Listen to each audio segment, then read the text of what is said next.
Reservation பர்பஸ்லாம் okay தாங்க. ஆனால் எனக்கு தெரிஞ்ச ஃபார்வர்டு கம்யூனிட்டி பையன் ஒருத்தன் எஸ்சி சர்டிஃபிகேட்டை வாங்கிட்டு சீட்டை வாங்கிட்டு போயிட்டான். அதனால இந்த ரிசர்வேஷன் சிஸ்டமே வந்து வேஸ்ட். இந்த ஒப்பீனியனுக்கு நிறைய பேருக்கு என்ன பதில் சொல்றதுன்னு தெரியாம ஸ்தம்பிச்சு போய் நின்றுப்பீங்க. அதுக்கான வீடியோ தான் இது. ஏண்டா விளக்கென்ன, ஒன்று ஃப்ராட் பண்ணானே அவன் ஃப்ரெண்டு, அவனை கேட்கறதுக்கு துப்பு இருக்கணும்.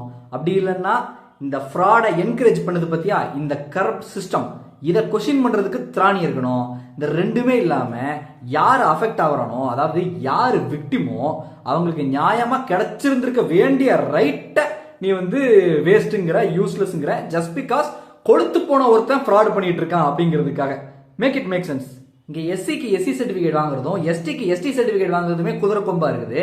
இதுக்கு மத்தியில பிசி, எம்பிசி, எஃப்சி இவங்க எல்லாருக்கும் எஸ்சி எஸ்டி சர்டிபிகேட் வாரி வழங்குறாங்க அப்படின்னா இங்க என்ன பெரிய பிரச்சனையா இருக்குன்றதை நீங்க ஃபர்ஸ்ட் புரிஞ்சுக்கணும்.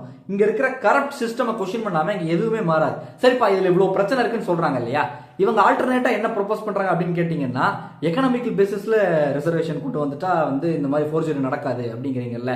போட்டான் இருக்கிறதுலே வாங்குறதுக்கு கஷ்டமான சர்டிபிகேட் வந்து காஸ்ட் சர்டிபிகேட் தான். ஏன்னா அவன் 3 தலைமுறை 4 தலைமுறை நோண்டுவான். இருக்கிறதுலே வாங்குறதுக்கு ஈஸியான சர்டிபிகேட் வந்து எக்கனாமிக் சர்டிபிகேட் தான். என் பேர்ல நான் இடபிள்யூ சர்டிபிகேட் வாங்கி கேட்டவா, இல்ல அதை கூட விடு, உன் பேர்ல இடபிள்யூ சர்டிபிகேட் வாங்கி கேட்டவா, லிட்டரலா எடுத்துக்க வேண்டாம். அடிப்படை புரிதலுக்காக ஒரு எக்ஸாம்பிள் சொல்றேன்.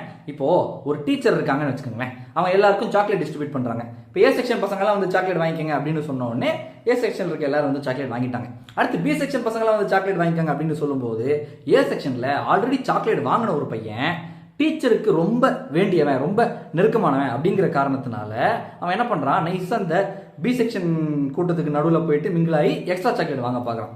இப்போ ஆல்ரெடி சாக்லேட் வாங்கியிருந்து எக்ஸ்ட்ரா சாக்லேட் வாங்க நினைக்கிற அந்த ஏ செக்ஷன் பையனை நீங்க குறை சொல்வீங்களா, இல்ல அந்த ஏமாத்து வேலைக்கு துணை போற அந்த டீச்சரை குறை சொல்வீங்களா, இல்ல ரெண்டுமே கிடையாதுப்பா, எந்த தப்பும் பண்ணாத பி செக்ஷன் பசங்களுக்கு இனிமேல் சாக்லேட் கிடையாது, ஏன்னா இந்த சாக்லேட் கொடுக்குற மெத்தடே வந்துட்டு ரொம்ப தப்பா இருக்குது அப்படின்னு சொல்லுவீங்களா?